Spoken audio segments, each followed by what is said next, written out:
Hello everybody, it's Kyra from BodyCandy. Today's episode of The Tea, we'll be talking about dahlia piercings. But before we get into that, remember to like, comment and subscribe to BodyCandy. Turn on the notification bell, you'll see all of our videos. So let's get into it. What are they? So dahlia piercings are matched horizontal piercings, usually done near the outermost corner of your lips. They get their name from the infamous Black Dahlia Murder. We will not be discussing that on this, but if you want to go and search it, you can. That being said, not all horizontal lip piercings are created the same. That's where dahlia piercings zig, while other piercings zag.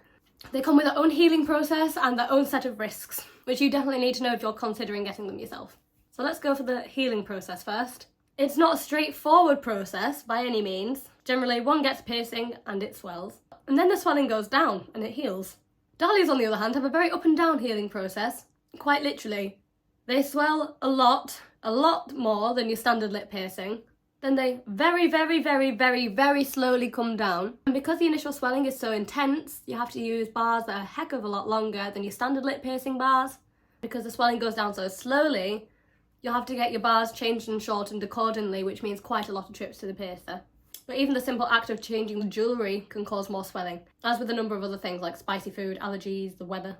So like I say, this means you require numerous amounts of jewellery changes, which can be quite inconvenient. So if you want to get dahlias, be prepared to pay for a lot of jewellery. So dahlias usually require flatback straight style posts, kind of like what I've got in my lips. And this avoids any snagging on the inside of your mouth. Ball ends inside of your mouth usually end in disaster, unless it's like a tongue piercing. Another thing about dahlias, they may not end up exactly where you want them. Migration with these is quite intense. So the cheeks are full of wet stuff, obviously, like your saliva. There's large blood vessels in your cheeks, got a lot of muscles in your cheeks, salivary glands and ducts. A lot going on inside of your cheeks.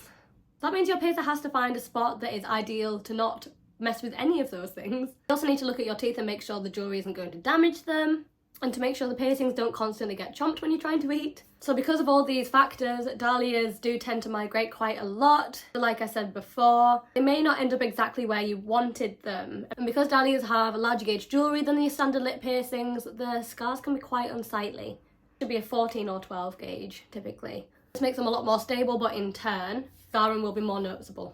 So that's definitely something to consider. So I kind of touched on this before, but yeah, extended healing time. These can take as long as 2 years to heal. Even when they are healed, they can be quite prone to swelling and irritation.